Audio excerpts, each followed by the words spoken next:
Everybody, আমি সিলেট জেলার গোলাপপুর উপজেলার বাগা ইউনিয়ন ৫ নং ইউনিয়ন থেকে বলতেছি। বাগা হাওর বন্যায় প্লাবিত হওয়ার প্রায় অনেক সব রাস্তাঘাট সবগুলো পানিতে তলিয়ে গেছে।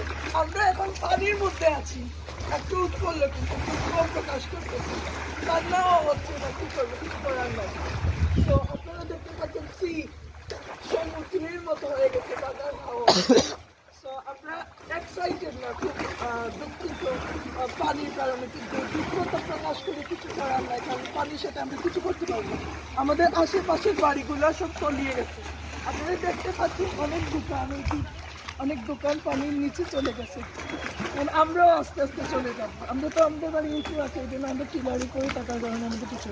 ওকে, গুড বাই, সি দেন। দেখেন